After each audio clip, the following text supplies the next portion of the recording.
C'est good? Non, bah, c'est bon. Allez.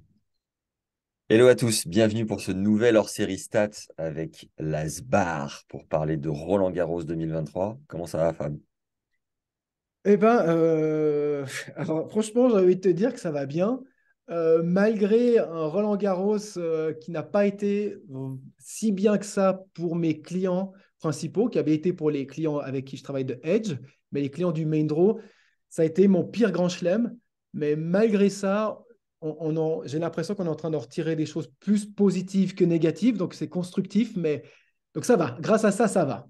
Donc, mais sinon, si tu veux que je te parle justement des résultats de Roland Garros avec mes clients main draw, non, ça va pas du tout. Bon, tu vas nous expliquer juste après. Est-ce que tu peux nous présenter le sommaire du coup de ce nouvel hors-série stats? Quelles sont les trois parties Alors, qu'on va couvrir? ouais, alors on a décidé de parler brièvement des stats des deux finales masculines et féminines, donc Djokovic contre Rude et Swiatek contre Mourova. Ça dépend de la prononciation, est-ce qu'il y a Muchova ou Mourova? Mukova Toi, tu aussi, dis j'ai entendu. ouais, Mukova, puis toi tu dis Swiatek ou Swiatek? Moi, je dis il gagne. Il dit, ah ouais, ouais, voilà. Donc, on va d'abord, grosso modo, débriefer ces deux matchs par la stat. Et ensuite, comme on a l'habitude de faire, on va prendre, pas cette fois trois, mais deux profils de joueurs, joueuses qui se sont illustrés ces dernières semaines. Et là, on a choisi de prendre de nouveau Mourova, parce que ça a été comme une des révélations de Roland Garros. Et d'ailleurs, on avait déjà fait en profiling les trois autres, Djokovic, Rude et Swiatek. Et après, on va prendre Arthur Fils, qui a été quand même la révélation française, pas de Roland Garros, mais en gagnant Lyon la semaine d'avant, en rentrant dans le top 100, en étant, je pense, le plus grand espoir français avec Van Hache, on a décidé de prendre son profil. Et moi, je conclurai avec quelques stats de ce Roland 2023 bien senti de constance de jeu 7 et maths. Voilà. Alors, première partie, du coup, redis. Alors, déjà, non, avant la première partie, un bilan de ton Roland-Garros à toi, perso, tant avec Edge. Est-ce que tu peux nous représenter le contexte? Combien de joueuses, bien qu'on l'ait vécu ensemble, les auditeurs ne savent pas forcément. Combien de joueuses en qualif, combien en tableau, résultats, et ensuite embrayer avec ta partie, toi, les clients que tu avais déjà avant, peut-être. Alors, ouais, pour résumer, ben, je trouve que les joueuses de Edge se sont bien illustrées dans les qualifications avec un bilan, je dirais, positif. On a eu une fille qui s'est qualifiée, Ellie Mandlik. Ouais.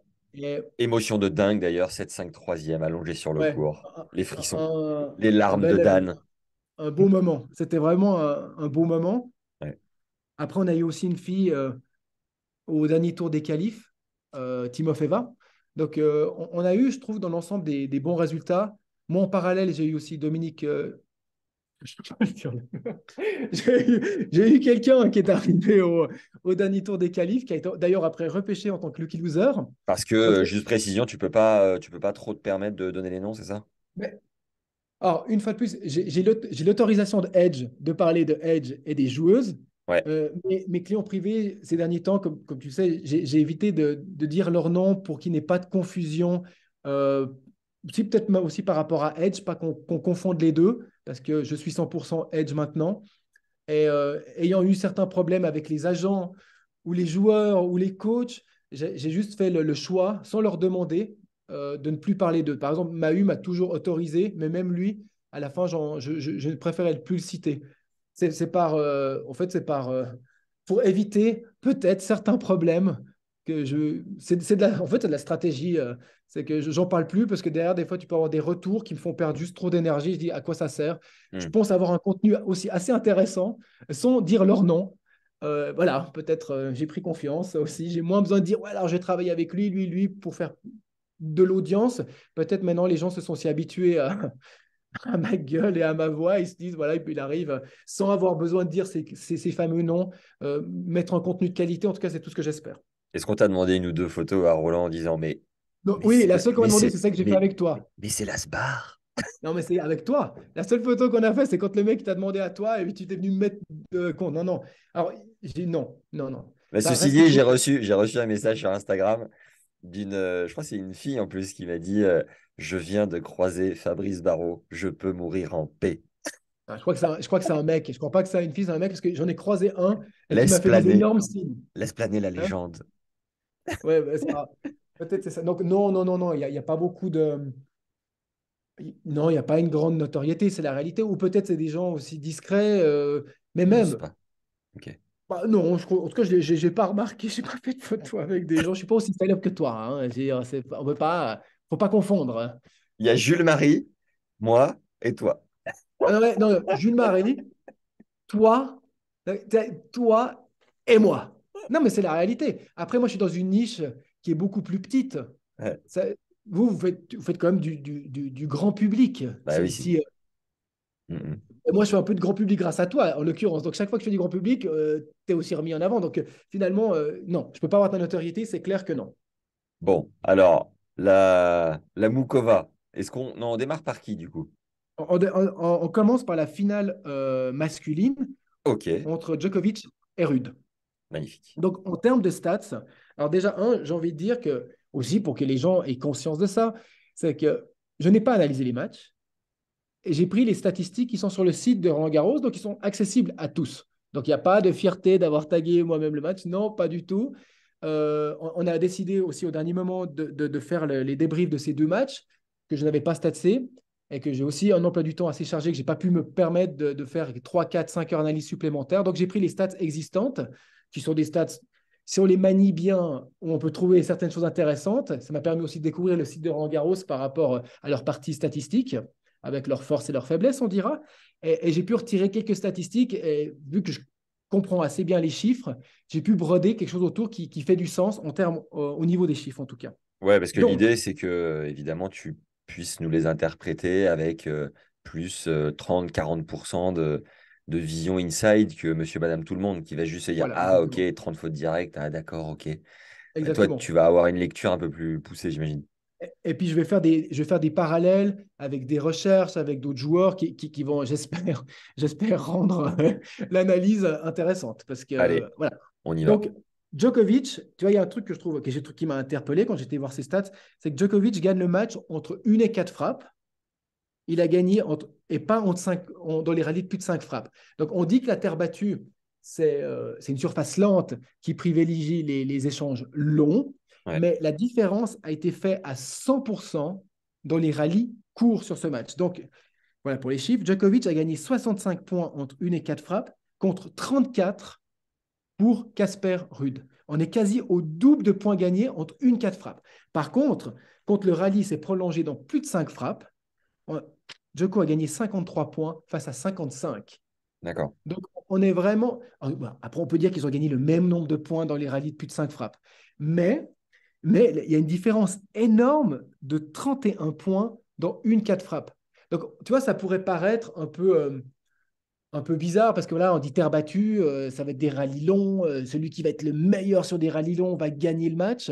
Eh ben Et non. alors que sur ce match, en tout cas, sur ce match, c'est la Ouais. tendance inverse qui a fait. Par contre, Est-ce que ça veut dire, je sais pas si c'est bien de te couper maintenant, mais non, non. que Joko a été plus agressif et Rude a fait plus de fautes entre un et 4 frappes? C'est quoi la tendance? Ouais, ça peut être ça. D'ailleurs, on va y venir parce que Ok. c'est le prochain point. Donc, bonne, bonne remarque. Mais déjà, ce que je voulais juste terminer par rapport au plus de 5 frappes, après je viens sur ce que tu as dit, c'est si tu prends des joueurs comme Nadal, si Alcaraz avait gagné Roland Garros, vu les stats que j'ai d'Alcaraz, il l'aurait gagné dans les rallyes de plus de 5 frappes. Ok. Si Nadal gagne Roland Garros, il va le gagner dans les rallyes. C'est pas plus de 5, en fait, c'est plus de 3 frappes, en fait. Mais le service retour chez eux, ça n'a jamais été là qui gagne des matchs. Mais sur Alcaraz ce et match, Rafa? Hmm. Alcaraz et Rafa, tu veux dire? Ouais, ouais. Et puis tu mets aussi Roublev. Puis tu peux mettre Rude. Parce que Rude, s'il avait dû gagner Roland Garros, d'après comment le match s'est goupillé, il aurait peut-être gagné aussi dans les rallyes plus de 5 frappes. Hmm. Donc, ce que je trouve intéressant, c'est de voir que Djoko, sur ce match, a réussi à faire la différence déjà dans une filière courte. Et maintenant, mince, je reviens qu'est-ce que c'était ta remarque? C'était par C'était, rapport à. est-ce que ça veut dire qu'il a été plus agressif que Oui, Casper et que Casper a peut-être fait plus de fautes entre une et 4 frappes? c'est ça. Oui, oui. Alors, une 4 frappes, il faut dire que en termes, donc oui, Djokovic a été plus agressif, et voilà le chiffre, il a fait 80. 87 winners ou points provoqués face à 63 pour Rude. Donc, on a une différence de 24. Donc, il a été 24 points, il a été plus agressif que Rude. Ok. Évidemment, il a été plus agressif sur un service et un service plus un. Donc, évidemment, il a été plus agressif. Après, Casper Ruud sur terre battue, ça peut être un profil qui est plus proche d'un Nadal que de Djokovic. Hmm. Casper, on en a déjà parlé, c'est quelqu'un qui met le plus de spin et le plus de speed. Le spin de rotation de balle, c'est un qui a le plus élevé, dans les 5 plus élevés RPM au monde. Donc, RPM, avec jeu sur terre, avec des trajectoires un peu plus bombées, il va aller un peu la Nadal. D'ailleurs, si je ne me trompe pas, il s'entraîne là-bas, la Nadal Academy. Puis Ouais, Nadal, exactement. Ouais. c'était son icône, Son d'une idole, certaine ouais. manière. Sa sœur Son aussi, idole, à ouais. Rude, s'entraîne. Et juste les quatre autres qui ont le RPM le plus élevé, c'est qui? Alors, je André ne peux Roum... pas te dire non, comme ça, mais Igor Andreev. ouais, Andreev, je pense Ja- que c'est clairement qu'Andreev, Jack Sock. ouais, là tu as dû sur des très élevés. Il y a encore Nadal, un Félix Auger-Aliassime, il a un RPM aussi très élevé. Qui d'autre? Basilashvili. J'ai regardé la liste l'autre jour. Tu sais que Basilashvili, je crois que c'est lui qui a Nicolas. c'est un qui a le RPM le plus élevé. Ok. Euh, qui c'est qu'il y a encore d'autres? Bah, tu sais, tout spécialiste de terre, et c'est autour de 2500 à 2800 RPM. C'est Ouais, des voilà. tours minutes. Ouais, c'est trop mignon. T'imagines la rotation de balle, quoi. Et toi, tu penses que tu as combien de tours minutes? Je pense, je dirais 2200, parce que c'est quand même non, mais Tu mets de la c'est quand même giclette? Tu mets de la giclette, comme on dit en Suisse. j'ai envoyé un peu de giclette quand même, je joue pas à plat. Bien que je devrais jouer à plat à cause d'un physique défaillant, mais Décadent. ouais, surtout sur un match joué sur le gazon de, De de Kooyong. Kooyong. On vous met le lien en description. Non, merci. Donc, donc voilà un peu. Et donc, je vais revenir parce qu'il faut que je rebondisse au plus vite, histoire de ne pas m'enterrer sur ce match de Kooyong. Et donc, je reviens sur un point que j'ai trouvé super intéressant. C'est que Djokovic, et ça, c'est un truc que j'avais déjà vu dans une autre étude que je vais parler après, il a une capacité de concentration de malade mental. Et je m'explique. Il a passé 73% de première balle pour gagner 80% des points et il a eu que 184 km/h son premier service. Donc, on est clairement dans quelqu'un qui a fait du plaçage, qui a placé ses balles au millimètre. Il a fait 2 fois plus d'essais de service gagnant que Rude. Donc, et il a fait moins de kilomètres-heure qu'eux. Donc, ça montre pour moi toute la concentration. Le mec passe 73% de première en précision, qui va donc lui amener un double avantage. Plus d'essais de service gagnant et une balle en retour plus court qui facilite l'agression. Hmm. Donc, on est arrivé à un mec qui te gagne entre 4 frappes grâce à une concentration de malade. Et là, je rebondis sur l'étude que j'avais faite. Il y a assez longtemps, j'avais fait une étude sur qui étaient les meilleurs joueurs sur chaque score. Et puis sur un score, je crois, le 30-40, c'était Djokovic qui était dans les tout meilleurs au monde quand il était 30-40 balles de break. Et il s'avérait que sur 30-40, il était capable d'avoir ce double avantage, augmenter son pourcentage de premier service, augmenter son ratio D7 service gagnant. Et ça, quand j'ai vu les résultats sur cette finale, ça m'a fait exactement penser à ça. Le mec, c'est un martien. C'est la réalité. C'est cette capacité sur un grand moment d'augmenter ton efficacité, ta concentration. Parce que moi, je pense que la concentration, passer plus de première avec une telle efficacité. Et c'est clairement là qu'a fait la différence. Que au fond de cours, il a perdu face à Rude. Il a perdu 2 points de plus. Mais le mec a été tellement bon dans ses entrées de points qu'il a gagné le match. Donc voilà, c'est ce que je retirerais de ce match. Cette stratégie aussi, peut-être, ça c'est une autre parenthèse que je fais. On sait que Joko travaille énormément avec la Stats aussi d'ailleurs. Ok. Il a une compagnie d'ailleurs qui sponsorise, ou je ne sais pas, qui s'appelle, je ne dirais pas. Euh, Je vais pas ah te non, il ne faut pas tirer une exagérer énorme quand balle dans même. le pied. Ah non, les gars, c'est bon, hein. On ne va pas exagérer là. Mais je pense aussi il est venu sur une stratégie courte, en, en sachant évidemment que Rude était très bon sur les filières longues. Donc, j'ai envie de dire, chapeau. Stratégie juste, concentration juste. Ici, présent sur le grand événement pour son 23e Grand Chelem. Incroyable. On Et lève pas un chapeau, quoi. t'as dit 73% de première. Normalement, on est à combien en moyenne La moyenne, c'est 63. On est 10% au-dessus de la moyenne. Ok. Mais tout en gardant 80% de points gagnés, on est 7% au-dessus de la moyenne. C'est 73 à peu près. Ouais. Donc, imagine le mec. Et quand tu réalises, d'après les chiffres, que c'est que là qu'il a fait la différence, principalement là, c'est et qui rentre dans une filière qui pourrait être un peu contraire sur terre battue à celle de Nadal, Alcaraz et les autres, mais vu ainsi, je trouve ça magnifique. Ouais, c'est Voilà. lunaire. Incroyable. Et, Donc, Ruud, une stat en particulier où on voit qu'il oh, a flanché? désolé, j'ai tout mis mon focus sur, euh, sur Djoko. Ouais, moi, il y a un truc qui m'a vraiment impressionné. C'est, euh, je crois que c'est fin de troisième, où ça fait 7-5 à nouveau au troisième, il me semble. Et là, il place un coup d'accélérateur qu'il n'avait pas du tout mis avant. Il envoie 4-5 coups droits, mais des missiles dans la diago, où il trouve un angle subitement qu'il n'a pas Hmm. trouvé du match. Et tu te dis, mais incroyable, tu vois, on se rapproche de la fin, il peut y avoir un peu plus de pression. Non, le mec a fait preuve davantage de confiance encore Ah pour oui. trouver ses angles avec de la sécurité. Enfin, c'était Mais exceptionnel, vraiment, c'était incroyable. tu sais, il a aussi parlé à la fin de son match aussi. Il utilise énormément la visualisation. Ok, Qui te dit que c'est pas un truc qu'il avait déjà visualisé, que fin de peut-être. match, je vais être plus agressif, je vais lui montrer que j'ai pas peur. Et ça, c'est un truc qu'il prépare déjà depuis, je pense peut-être dès le premier match qu'il a joué sur terre battue où il n'a pas été en forme, il était déjà en train de préparer Roland Garros. Et, et qui te dit qu'il n'était pas en train de visualiser non-stop ce genre d'événement d'arriver en fin de match et à ce moment, bam, je repasse encore une. Franchement, je vais pas. Il est exceptionnel, ce mec. Et t'en as Je pensé quoi? l'apprécie pas plus que ça, mais il est exceptionnel, quoi. T'en as pensé quoi de sa victoire contre Alcaraz? J'étais déçu. Comme beaucoup de gens, parce qu'on peut-être on préférait aussi une nouvelle génération qui arrive au pouvoir avec Alcaraz, que le match, il était magnifique à un 7 partout. Celui-là, par contre, je l'ai regardé en entier, qu'il était magnifique à un 7 partout, et qu'au moment où il s'éteint, on est resté sur notre fin, un 7 partout.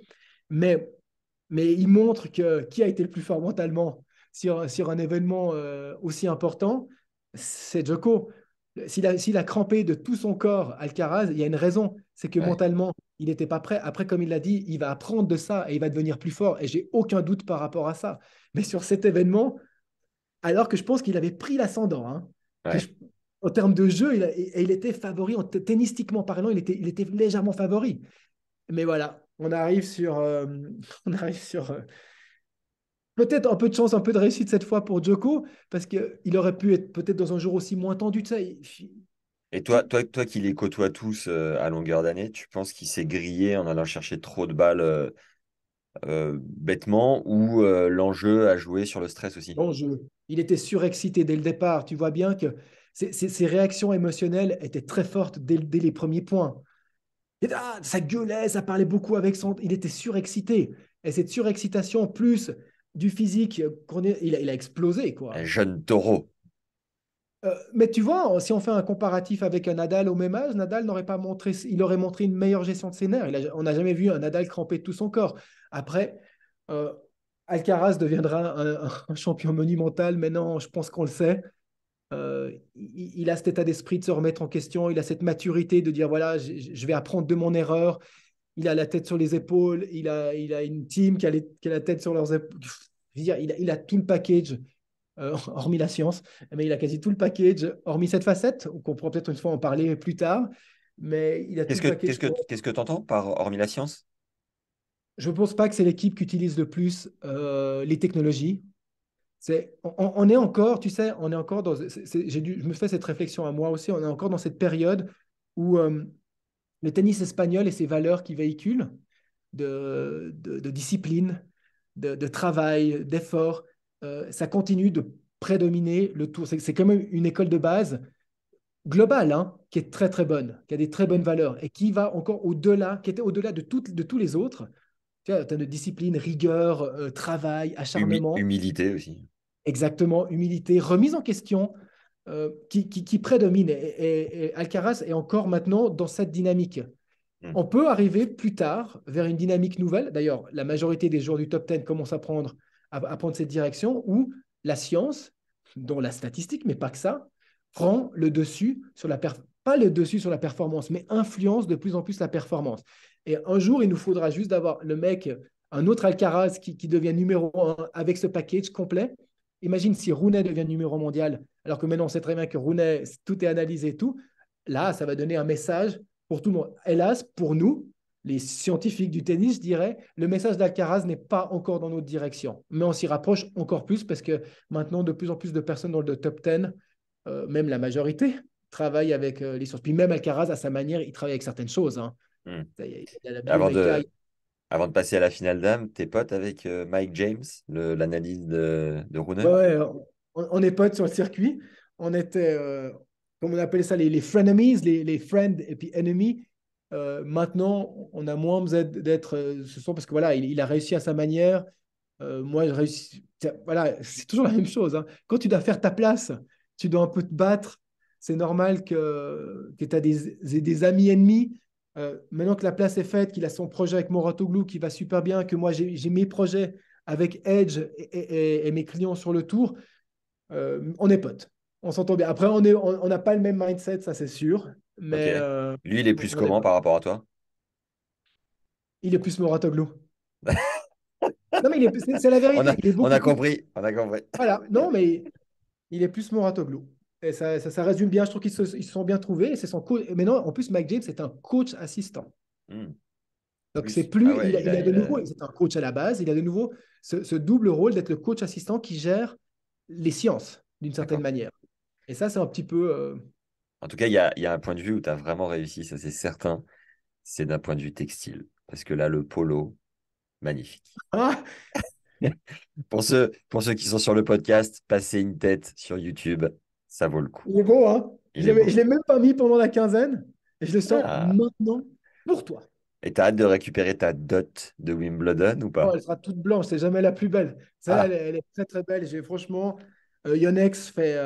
Alors franchement, moi, je trouve réellement de toutes les marques de textiles, c'est ceux qui arrivent chaque fois avec des nouvelles matières, avec des nouveaux logos, des nouvelles couleurs. Je suis amoureux de cette marque. Ils le savent d'ailleurs. Ma dotation, c'est mon cadeau de Noël chaque fois. Et je trouve qu'ils font un travail exceptionnel, même au niveau du textile. On connaît leur raquette, mais au niveau du textile, mais tu vois, c'est pas un produit que tu trouves que tu trouves dans les magasins. En plus, hmm. je comprends pas. Parce que regarde les nouveaux, tu regardes la marque Roma, mais elle est dégueulasse. Oh bah, Roma, tu as une couleur, un logo, une couleur, rouge et jaune. boum. Après, il passe à bleu et blanc. Ah, mais c'est horrible. Bon, on Bref. embrasse toute l'équipe de BDE Sport qui distribue Yonex en France. Mais ce hors-série stat n'étant pas sponsorisé Yonex, la parenthèse est fermée, Fabrice. On te remercie. Alors, la finale dame, où est-ce que tu nous emmènes? Oui, la finale dame, alors c'est marrant, la finale dame, c'est la tendance contraire de la finale homme. Ça veut dire que Swiatek a gagné dans les rallyes de plus de 5 frappes. Elle a gagné 54 points face à 37 et elle a perdu dans les rallyes courts, entre 1 et 4 frappes, 42 points à 44. Donc on est dans le scénario contraire du match Djokovic-Rude et on est aussi plus dans un scénario terre battue, j'ai envie Hmm. de te dire. Après, attention aux stéréotypes. Hein. Il y a autant de matchs de terre battue qui sont gagnés entre 1-4 frappes que plus de 5 frappes. Parce que le croyant te dirait, oui, mais les matchs en terre battue, ça va se jouer dans les rallyes de plus de 8 frappes, c'est évident. La réalité, c'est que non. Des fois oui, des fois pas. Et je pense que d'avoir en plus ces deux matchs, le match de Djoko et le match de Swiatek, nous montrent bien le relief des matchs de terre battue. Ça peut se gagner dans des rallyes courts, ça peut se gagner dans des rallyes longs. Donc voilà, Swiatek a gagné dans les rallyes longs. Maintenant, ce que je vais dire par rapport à ça, c'est que après, je vais rebondir sur Muchova parce que c'est celle que je vais profiler. Ouais. Donc, Petite parenthèse, j'ai adoré le jeu de Mukova qui crée du jeu. Un petit Alcaraz féminin. Bon, elle a 26 ans, elle est un peu plus âgée, mais elle fait du jeu, elle a une bonne main, elle volaille, elle fait des amortis. C'est agréable à regarder, je trouve. on va en parler juste après. On Ok. va en parler juste après. Donc, c'est ça, parce que c'est. Donc, Mourova, comme tu le dis, elle a été plus offensive que Swiatek. Ça a été sa stratégie d'être plus offensive aussi. Et Hmm. comme tu l'as dit, c'est une fille, c'est une des top 5, top 5 des meilleures volleyeuses au monde. Elle Et a un les jeu, autres, la Hans, peut-être Hans, ouais. Euh, Lisa les, Raymond. les Tchèques en général, tu prends les Tchèques en général, c'est des très bonnes volleyeuses. C'est l'école tchèque. Kvitova était une très bonne volleyeuse. Toute tchèque sait volleyer. Je travaille aussi avec une autre joueuse tchèque qui volaille très bien, que je n'ai pas envie de citer son nom pour d'autres raisons d'ailleurs. Ouais. Non, merci. on ferme la parenthèse. Ok. Je te donne même pas une Coup, chance. Non, coup de, parce que coup de non. pression de Fabrice qui préfère tout de Non. suite retourner à la finale. Alors, voilà, retournons à la finale. Donc, cette stratégie offensive a permis à Mourova de la dominer entre une 4 frappes. Et après, j'ai envie de dire, le rouleau compresseur a dominé dans les rallyes de plus de 5 frappes. Et je reviens sur la stat qu'on avait déjà parlé les deux quand on avait fait le profiling de Swiatek. C'est une fille qui a ce double avantage en coup droit, revers, retour. Plus de points, moins de fautes. Elle t'écrase. Autant elle te domine, elle te met une puissance qui fait que tu vas faire moins de points qu'elle. Et elle est capable de mettre cette puissance en faisant moins de fautes que toi. Et ça, je t'avais dit aussi, c'est les stats de Djoko. Hmm. Quand tu as un double avantage en coup droit revers, tu es le roi du fond de cours. Ça veut dire autant tu vas te nourrir de tes fautes directes que tu vas faire des points toi-même et des deux côtés, coup droit et revers. Et ça, le rouleau compresseur Swiatek a vraiment opéré à partir de la cinquième frappe. Où là, comme j'ai dit, elle a gagné 54 points face à 37 en faisant. Alors, au final, elle a fait plus de points et moins de fautes. Mais les différences sont petites. Elle a fait 4 points de plus et 9 fautes de moins. Mais voilà, ça reste ce double avantage quand on en coup droit, en revers. On a les deux plus grands champions, on a les deux meilleurs joueurs de tennis au monde qui gagnent Roland-Garros cette année. Et C'est ce qui est incroyable, c'est que Iga a 22 ans et toute la vie devant elle. En ouais, revanche, bon, je sais que, je sais pas pour quelle raison, mais tu n'as pas vu la finale dame, mais Iga mène 6-2, 3-0 et termine par gagner, quoi, c'était 6-4 troisième, je crois, un truc comme ça. ouais, c'est ça. Euh, Elle a eu chaud, tu vois, quelque part. Je crois qu'elle est menée 4-3 au troisième ou 3-3 balles de break. Ok, ouais. C'est évidemment, dans 3-4 ans, tout le monde aura oublié et on retient que le titre. Mais Iga a eu chaud. Mukova a un peu mis son jeu en place, a fait moins de fautes directes. Est-ce que ça, tu peux l'expliquer à travers les stats ou Non, trop tu compliqué? vois, comme je t'ai fait, moi, je t'ai fait une photo générale de la stat. Après, là, quand on rentre dans des événements comme ça, des retournements de situation, on rentre peut-être dans le mental, dans la pression, est-ce que Mourova s'est détendue? Évidemment, elle s'est dit, voilà, c'est terminé. Et puis, elle était très tendue au départ, et puis finalement, ça l'a détendue. Ou le contraire, c'est Swiatek qui voit un nouveau titre du Grand Chelem arriver, elle se tend un peu. Souvent, c'est des ascenseurs, hein. Hmm. Et en plus, chez les femmes plus c'est les femmes que les hommes. Je ne pense pas parce que les hommes sont moins émotifs, mais les hommes, ils ont souvent le service qui peut réguler, qui peut leur donner une certaine. Ils peuvent trembler, mais encore te servir un ou deux services gagnants, alors que les femmes, beaucoup moins. Donc, les émotions se transfèrent plus dans les rallyes au fond. Donc, et souvent, ce que j'ai envie de dire, c'est que c'est souvent, ça fait l'ascenseur. Si tu as quelqu'un qui commence à se détendre et l'autre qui se tend, euh, ça, ça- c'est pour ça qu'on voit des retournements de situation de malade chez les filles, hein. Et c'est Tout vrai le qu'on monde. a vu, t'as raison, on a vu Iga se tourner vers son clan et s'énerver vraiment, chose qui est hyper rare. Et puis l'autre se Et, détend. et l'autre se détend, break des breaks non-stop au Ouais, troisième. Enfin voilà, du ouais, tennis féminin comme on l'aime. ouais, Sur mais c'est terre ça. battue qui plus est. Mais il y a des grands retournements de situation chez les filles pour ces deux raisons. Il y en a une qui peut-être elles sont un peu plus tendues au départ, plus émotives que nous. Et le fait qu'elles n'ont pas de service, un service moins efficace. Non, mais attends, non, non, non. En plus, le tennis féminin est dominé par des grandes serveuses, peut-être pas les deux, mais le reste. Donc, elles savent très bien, les femmes, et de mieux en mieux, mais elles ont moins de puissance qu'un homme et elles sont moins grandes en règle générale qu'un homme, ce qui, dont la conséquence est un ratio d'essai de service gagnant plus faible, qui veut Mm. dire donc plus de rallyes au fond de cours. Donc, euh, donc Ou voilà, mais c'est courte. intéressant, Ce les qui femmes pour ça. ce qui m'inquiète, c'est que tu ne dis plus courte. Tu dis maintenant, tu le dis à la française. Qu'est-ce qui Cours, s'est et puis passé? je dis 80, 76. C'est chaud. Merci. Tu te sens impacté par les performances moindres du tennis français ou tu restes quand même assez patriote et la Suisse avant tout? Ah non, mais je ne me sens pas français pour autant, Pour, hein. pour un gramme. Non, je vais être aussi complètement honnête avec toi. Euh, En parlant de la France vis-à-vis de la Stats, et de la France tout court aussi peut-être, euh, la France est encore dans un coaching de croyance Ok. et on peut en voir le résultat direct. Ça veut dire on est sur les acquis d'il y a assez longtemps, sur un système qui, je pense, fonctionne de moins en moins bien. Est-ce qu'il y a eu un Français au troisième tour cette année? Je crois pas. Non, et quelqu'un a fait la remarque aussi, c'est que, écoutez, c'est pas qu'ils ont compte performer, ils ont juste performé d'après leur ranking. Et, Wow. et c'est la réalité. C'est qu'on est en train de. Et et voilà pour ça que je me sens pas français, c'est que mes idées sont bien plus acceptées au Canada, qui ont une mentalité anglo-saxonne, Mhm. qu'en France. Ouais. Si, le même Mike James qui était anglais, je te fais un parallèle. Mike James, anglais. Donc Quand on a, l'analyste de Mouratoglou, ouais, juste. par exemple, un analyste anglais, un Shane, australien, les mecs, c'est toutes des mentalités anglo-saxonnes. Les Hmm. mecs, ils reçoivent des appels. Ils reçoivent des gens qui viennent vers eux et qui leur demandent la stats. J'ai jamais eu quasi un Français qui m'a contacté pour de la stats. Je crois à y Bah réfléchir. si, Nico, bah oui. Nico. Ouais. Ouais, mais tu te rends compte le nombre? J'en ai eu un. Ouais. Alors qu'on a beaucoup de joueurs Sur français ou combien? francophones. Combien t'accompagnes de personnes en tout? Oh, ouais, alors, attends, j'ai travaillé avec des Français, mais c'est moi qui les ai démarqués. Ah oui, d'accord, démarché, ouais. Et puis aujourd'hui, je travaille plus avec eux, hein. Ok. Et, et le Si, seul Français, t'as un joueur de double encore là. putain, deux, et il est monstrueux. Allez! Non, mais t'en as peu. Et c'est un mec vraiment avec qui je m'entends super bien. Je pense que je peux dire son nom, Albano Olivetti. Je pense pas qu'il Ouais. le prendra mal si je le cite surtout pour lui dire. Mais c'est vrai, mais j'ai trouvé que il y a peu d'intérêt pour ça en France. Alors peut-être que maintenant, grâce aussi au podcast qu'on fait ensemble, l'intérêt grandit.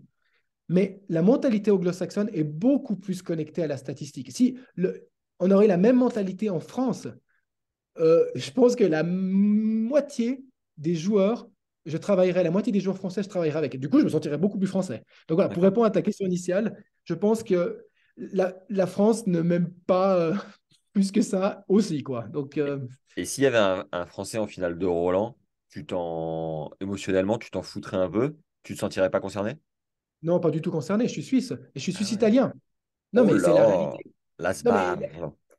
oui, non, et puis même, je me sens pas italien pour un peu. Moi, je me Ah! sens complètement.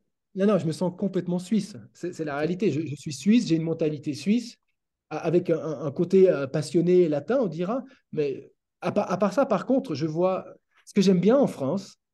Voilà, je vais revenir. Ce que j'aime bien en France, c'est qu'on a des coachs de très, très grande qualité en France. On a vraiment des top coachs qui ont une mentalité de- bah, regardez les gens avec qui j'ai travaillé, un Gilles Servara, un autre. C'est des gens que je trouve qu'on a en France, vous avez une qualité de coach qui est au-dessus de la moyenne. Mais pour rebondir sur ce que tu as dit, ça fait deux catégories de coach alors, parce que tu as dit que le coaching C'est les était. joueurs qui veulent pas. C'est les joueurs qui Ah, veulent pas de tu ça, la trouves que différence ça entre nous. bloque parce que tu disais Peut-être que je me trompe, hein. les résultats sur ce Roland sont en adéquation Ouais, avec le t'as niveau raison. actuel, mais ça vient bien du coaching aussi. Aussi. T'as raison, t'as raison. Alors, il y a certains coachs en France qui sont excellents. T'as raison. T'en as des qui sortent du lot, mais t'as raison. Alors, ça c'est pas encore une généralité. T'as des coachs aussi qui sont remplis de croyances. Donc, je me suis un peu contredit. J'ai dit, donc, il y en a moins que ça, des coachs que je considère très bons en France. Après, ça ne veut pas dire que les autres sont mauvais. Après, une fois de plus, ça ne veut pas dire qu'ils n'aiment pas la stats, que je dois dire qu'ils sont bons. Il y en a des qui sont excellents sans stats, il ne faut pas non plus. Mais on est en train de prendre un virage scientifique. C'est une réalité. Et plus vite on s'intéressera aussi à la stat, plus vite certains coachs pourront aussi tirer peut-être leur épingle du jeu et Ouais. avoir un avantage supplémentaire. Mais l'intérêt est moins grand en France que dans les autres pays du monde, euh, que les pays anglo-saxons. Les pays Hmm. d'Europe de l'Est, on est à la même mentalité, voire pire, hein. Et juste pour terminer sur le côté patriotique, parce qu'on continue d'apprendre à se connaître, Monsieur Sbarro, quand un Stan ou un Rodge était en finale de Grand Chelem, t'étais comme un ouf. Non, non, je ne vibrerai pas non plus. Mais Non, tu as pourquoi? raison que. Non, mais j'ai jamais été fan. Après, tu es content parce que ça représente la Suisse et tu es content pour le tennis suisse. Donc, ça je peux pas. Mais non, en fait, j'ai jamais été fan d'un joueur à être heureux quand il gagne. Jamais. Ok. J'étais toujours dans mon trip. Moi, j'étais juste content de voir du tennis, d'analyser du tennis. Maintenant, je serais plus émotionnel, clairement, avec les gens avec qui je travaille, parce que je Ouais. sentirais que peut-être comme je dis, j'ai amené mon petit pourcent et je suis ravi. Mais c'est vrai que, et je te dis, peut-être j'étais fan quand j'étais enfant, mais à partir Fan de de qui à ce moment-là? Agassi, André Ah ouais. Agassi. Dédé, t'étais comme Oui, un ouf. Agassi a gagné un tournoi. Je pense que je pouvais m'enflammer à ce moment, mais j'avais entre 10 et 20 ans, hein. Ok. Bon. Pas les autres, pas, non. Bon, ce hors-série est finalement assez dense. Est-ce qu'on garderait pas Arthur Fils quand il claquera un gros résultat? Ouais. Est-ce qu'on termine quand même avec Mourova ou on en a déjà assez parlé? Si tu veux envoyer une ou deux stats sur Mourova, mais on gardera du coup Fils dans notre manche. Ou on peut garder les deux dans un. Mais Ouais, bon, après, tu vois, très bien. Wimbledon, peut-être à Wimbledon sûr. Ouais. Finissons avec Mourova. Et puis, Ah, Fils, on le mettra. tu veux pas la garder, Non, Mourova, pour plus non, tard? parce que Mourova, s'il fait rien à Wimbledon et on part sur une autre actualité, par exemple, ou. Allez, si tu veux. Rapide. Et après, j'ai les stats Non. de Je sais tes maths. Alors non, terminons là. Non, mais Ok. tu as raison, terminons là parce qu'on a parlé déjà, je pense, 45 minutes, on a fait un truc Ouais, de 20. facile. Ouais, ouais. Alors, Non, c'est dingue. À part ça, c'est dingue. qu'est-ce qui est dingue? Non, mais c'est complètement dingue. J'avais trois stats et on a réussi à parler pendant 40 minutes, Mais tellement c'est que pas... tu peux dériver sur des trucs intéressants. Oui, et puis c'est parce que ta vision, elle est ultra intéressante, que tu es vraiment de l'intérieur, tu es là depuis 15 ans, donc tu les connais par cœur, et c'est chouette d'avoir une analyse un peu plus profonde. C'est les questions aussi, le fait que je rebondisse et que Oui, tu me bah, fasses clairement. marrer et qu'on aille un peu plus loin que juste des rallyes 4 frappes, quoi, tu vois. C'est quand même, Ouais, ouais. je trouve ça chouette. Et puis ça Faut permet l'animer, cette stat. Si tu ouais, l'animes pas, elle est complètement chiante. ouais. Non, ça permet aux auditeurs de mieux comprendre. J'ai commenté les finales dames et hommes au Ouais, j'ai Soho vu. House, là où on est allé dîner ensemble d'ailleurs. Ouais. Et tu vois, sur 90 personnes, il y en avait peut-être 10 qui connaissaient bien le tennis. Tous les autres, Mhm. et même sur ces 10 là, ils connaissent pas à 10% de ce que toi tu connais. Donc c'est hyper chouette de leur apporter de la matière. Donc pour les auditeurs du podcast, c'est riche, c'est cool de digresser un peu. J'espère qu'on n'aura pas trop digressé. Dites-le nous en commentaire si c'est insupportable. Voilà. Alors, Ouais, Constance, qui sorry. régale clairement de stats, je sais tes maths, allez voir son compte Twitter, Insta ou Facebook. Je vais commencer par les trucs assez généraux. Elle a sorti ça la suite au tournoi. Plus longue série en cours de présence dans le top 100.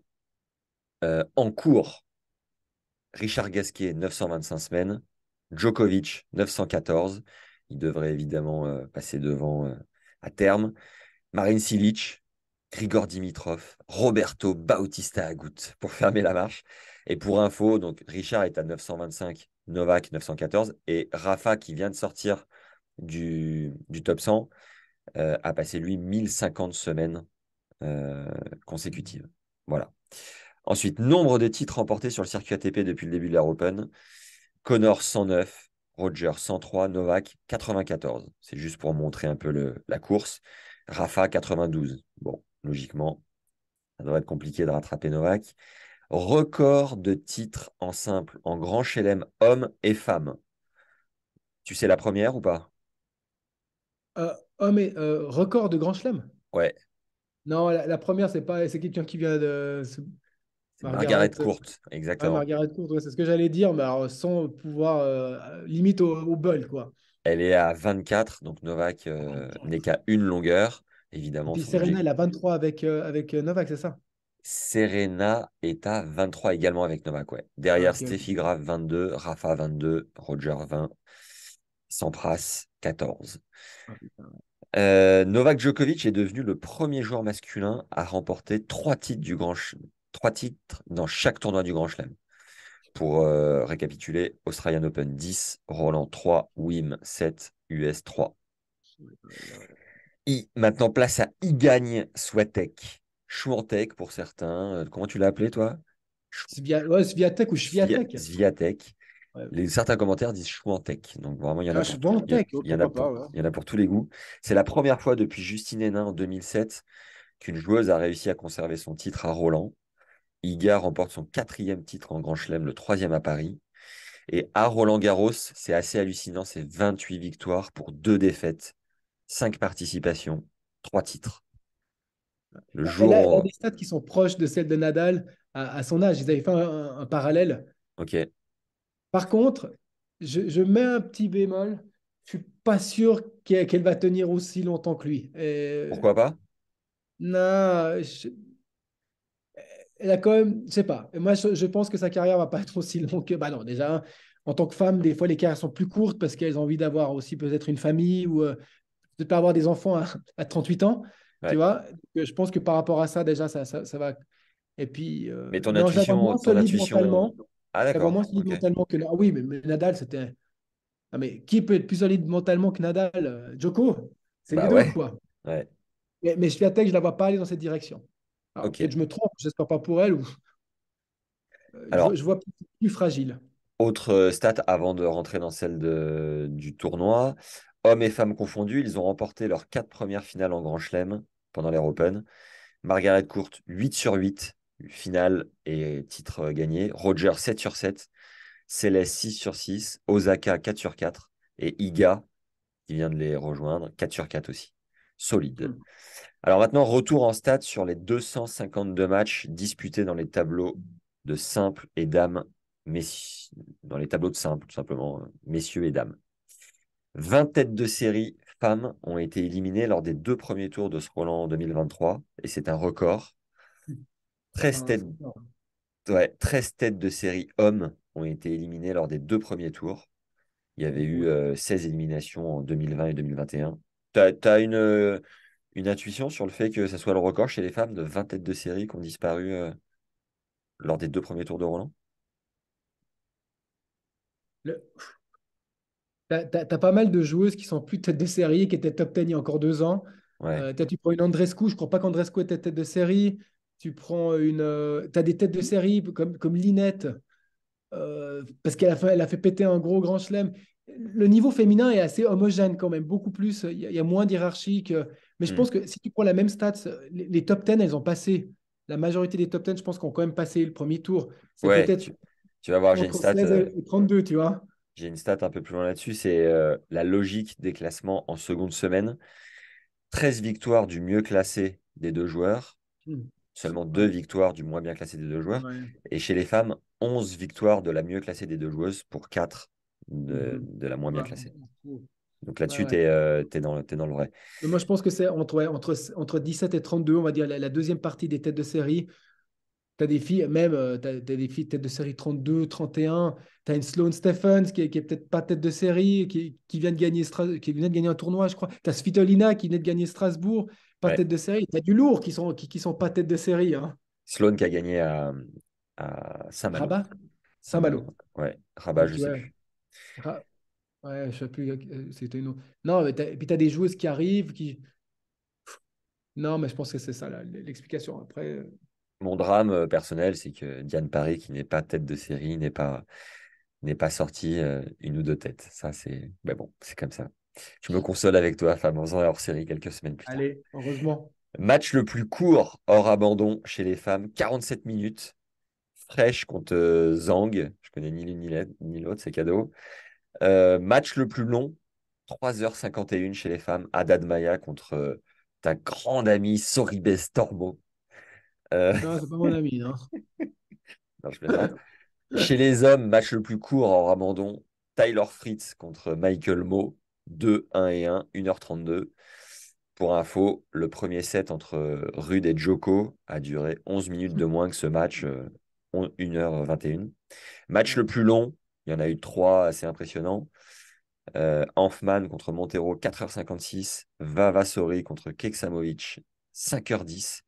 Et enfin, Altmaier qui avait gagné contre 7-5 au Sinner. cinquième contre Sinner en sauvant balle de match, il me semble. Ouais, ouais, ouais. 5h26. T'avais vu cette fin de match ou pas? Non, moi, je regarde les news et c'est là que je suis informé sur certains trucs, en fait. Mais Ouais. J'étais tombé par hasard sur la fin de match, c'était incroyable. Vraiment, j'ai eu les larmes qui sont montées. ouais, Altmaier a été exceptionnel de courage et très, très émouvant ouais, j'ai dans vu sa ça. Ouais. réaction. C'était, ouah, j'avais les frissons et vraiment, j'avais pas vécu un moment de tennis fort émotionnellement depuis un moment comme ça. Ok. Donc, logique des classements, je t'ai dit. Logique des classements chez les hommes, 88 victoires du mieux classé des deux joueurs, 38 du moins bien classé des deux joueurs sur le tournoi. Attends, Chez les... attends, ouais. 80. Attends, je m'excuse, je fais juste 88 et 38, t'as dit? Ouais. Vas-y, vas-y, écoute. 88, ouais. Et chez les femmes, Très tôt, soix- on est à 70%. 70% des mieux classés qui ont gagné. Ouais, ouais. C'est Euh, plus ou moins les stats que j'ai pour les performances, pour les perfs. On gagne. Quand tu joues contre un mec mieux classé que toi, tu gagnes ouais, en règle générale 30% du temps. d'accord. Donc là, ça rejoint exactement le chiffre que tu as donné. Ça me le conforte, en fait. Et chez les femmes, 76 victoires de la mieux classée contre 50 victoires Ah de la oui. moins bien classée. Bah, tu vois, Ça parce nivelle que, un peu. Ouais. oui, parce qu'une fois de plus, tu as, du Svitolina, tu as du Andrescu, tu as des filles qui sont classées 40, 50, 60. et qui joue peut-être 20. Hmm. Non, chez les filles, le classement, des fois, il veut pas dire grand-chose. Un mot de la fin, juste Fab, sur tu me disais bilan mitigé sur tes résultats personnels, mais peut-être sur les temps de passage aussi. Les filles Edge, aujourd'hui Edge, c'est un contingent majoritaire de filles. Elles sont encore assez jeunes. Pour la plupart, c'est leur premier Grand Chelem ou qualif de Grand Chelem. Et puis versus tes clients historiques. Juste un mot de la fin sur l'état des lieux, tu vois, et puis où est-ce que vous allez, dans quelle direction tu sens que tout ce beau monde chemine. Bah, état des lieux, franchement, Edge, pour moi, c'est que du positif. Je suis très, très, très content de ce qui s'est passé autant en interne qu'en externe. On va dire en interne, c'est dans l'équipe que je suis en train de mettre en place pour Edge, d'ailleurs, la majorité sont venus sur cette quinzaine avec nous. Et en externe, les résultats des feed Edge sont dans l'ensemble bons. Donc ça, j'ai trouvé qu'on va vraiment, on va dans la bonne direction, à notre rythme. Mais quand même, on commence à se faire remarquer à notre rythme, on va dans la bonne direction. Des gens sont intéressés par nous de l'extérieur euh, pour des services, alors qu'à la base, on est intéressé par Edge pour de l'argent. Donc on est en train de changer aussi un peu de comment les gens nous perçoivent. Et ça, c'est Ouais. génial parce que les services, c'est ma partie d'une certaine manière. Donc, on améliore nos services. Et juste pour Euh, repréciser les services, donc il y a la stat, il y a le camp d'entraînement à Neuchâtel avec préparateur physique à dispo toute l'année. Lionel Grossenbacher, exactement. Dorénavant, il y a un préparateur mental qui vient de rentrer, Il va commencer à partir du 1er septembre. Fabien Marguera, exactement. un agent qui est sur tous les fronts pour voilà, dégoter les meilleurs Alors, contrats à nos ambassadeurs, ambassadrices. encore Service le- de... Pardon? et encore, tu allais oublier le prodige. Guillaume Blériot, le prodige, Ton qui nous a assistant rejoint, sur la c'est mon stat. assistant, ouais, qui fait du Voilà. très bon boulot, qui a fait son premier grand chelem avec nous. Ah, Ouais. de l'intérieur, je dis. Hein. Donc, quoi que Tout- non, il avait été ramasseur de balles, il m'a dit. Mais c'est le premier. Et toute une panoplie autour des assurances, de la fiscalité, de la partie juridique pour toutes les joueuses qui font partie de l'agence. Donc voilà, c'était juste pour repréciser l'équipe de la performance au sein de Edge. Donc voilà, c'est cette équipe que j'ai le privilège d'une certaine manière quand même de choisir et de guider. Je suis content. Je suis content avec mon scouting, avec Tes je suis recrues. content de ce que j'arrive à mettre en. Ah, il y a aussi Yannick, on a oublié de dire Yannick Dumas qui vient nous aider pour une partie aussi coaching. Ouais. Je suis super content que cette équipe commence à se mettre en place. On commence à prendre de la place dans les projets aussi de Edge. Et ouais, je pense qu'on se dirige vers quelque chose voilà, de monstrueux, de Allez, vraiment, vraiment, vraiment bien. J'ai confiance et je trouve vraiment, je suis fier de, honnêtement, allez, je suis fier de moi aussi, une petite tape dans le dos. Euh, je- Franchement, c'était une réussite pour moi aussi d'amener ces gens, de les amener à s'entendre ensemble, de les faire collaborer ensemble, sans prendre trop de place, en faisant restant un peu dans l'ombre, mais quand même en soyant actifs au bon moment. Je suis content par rapport à ça. et Et Fab. par contre, Ouais, ouais, vas-y. Vas-y, vas-y, par vas-y. contre, pour mes clients du main draw, non.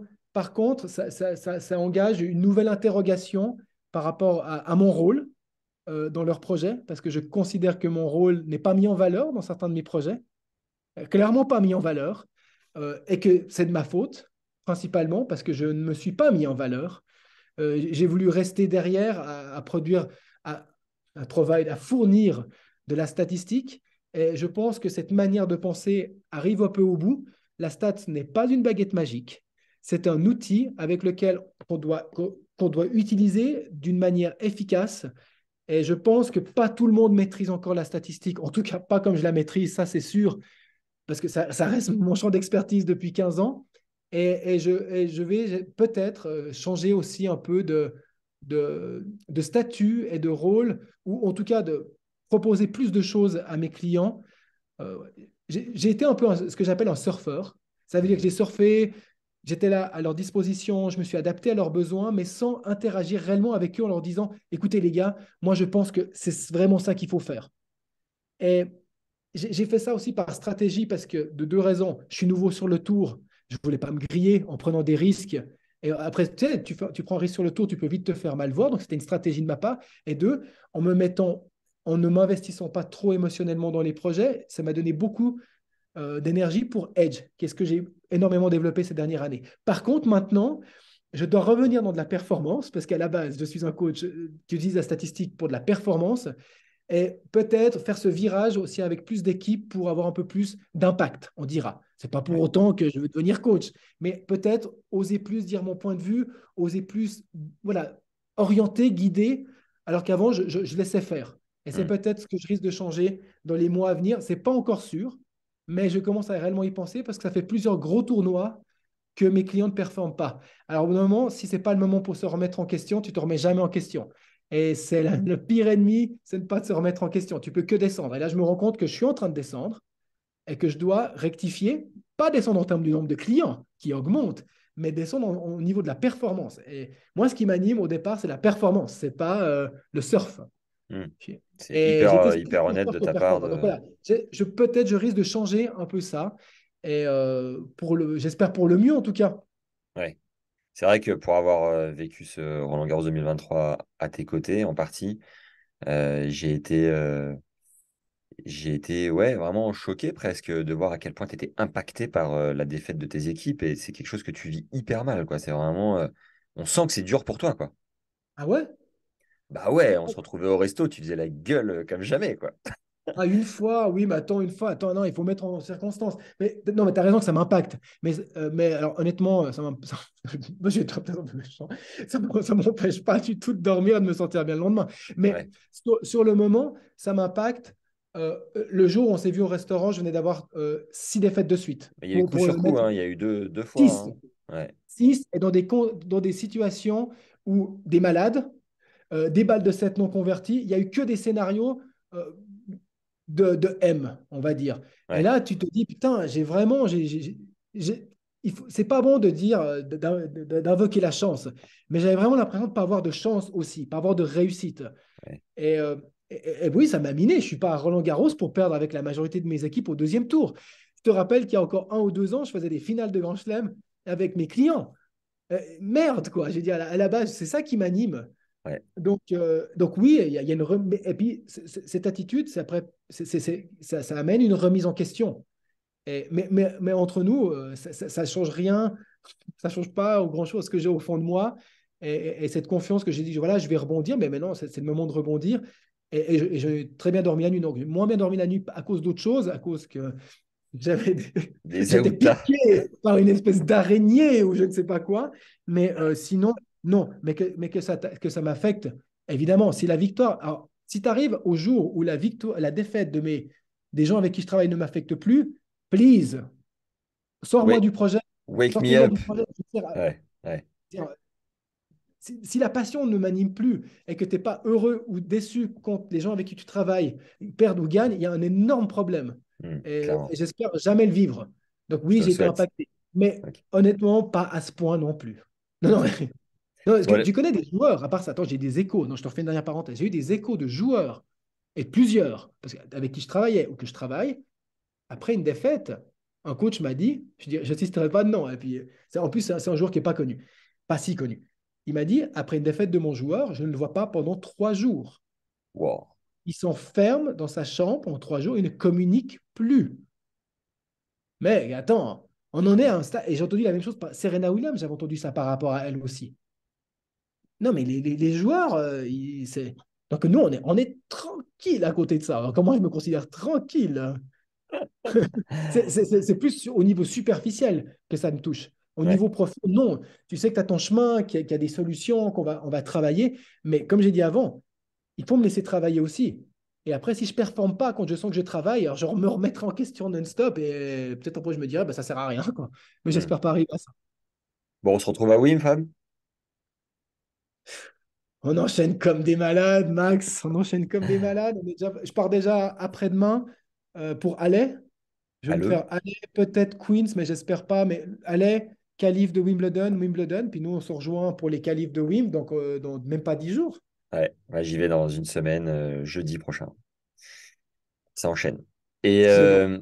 Alors, dernière chose pour les auditeurs les plus motivés, évidemment, qui sont encore là et qui Ils sont adorent la encore là stat. maintenant. Ouais, Merci bien les sûr. gars. Merci d'être là. Confirmez-nous que le polo de Fab est sublime en commentaire pour les plus motivés. Ça nous donnera une visu de qui est encore là à la fin. Et pour ceux qui ne l'ont pas encore récupéré, on avait deux ressources qui peuvent vous aider dans votre jeu autour de la stat. Quatre clés d'optimisation stat offertes qu'on a enregistrées avec Fab en audio et qui vous permet d'optimiser de mémoire, je crois que c'était service, coup droit, revers et Je crois que retour peut-être, c'était offert. Ouais. me Je crois que c'était une semble. de chaque. On avait pris une Ouais. de chaque.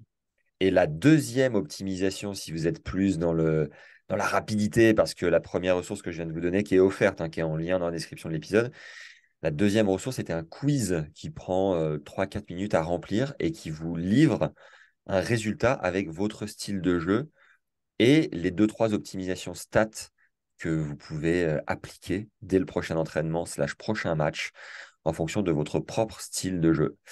Personnellement, en ayant enregistré tous ces contenus avec Fab, je pense que j'ai plus appris d'un point de vue stat, en tout cas, que depuis que j'ai commencé le tennis. Donc voilà, c'est très très riche. Je vous encourage à découvrir ces ressources offertes. Merci Fab pour cet Merci à toi. enregistrement. Ça devait durer 25 minutes, on en est à 4h12. Et je te dis C'est à pas faute. dans 3 semaines, un mois, après Wim, quoi. Allez, merci à toi et merci à vous qui avez tenu bon jusqu'à maintenant. Allez, ciao, mon Fab. À plus. Ciao, ciao, à bientôt. Ciao, ciao.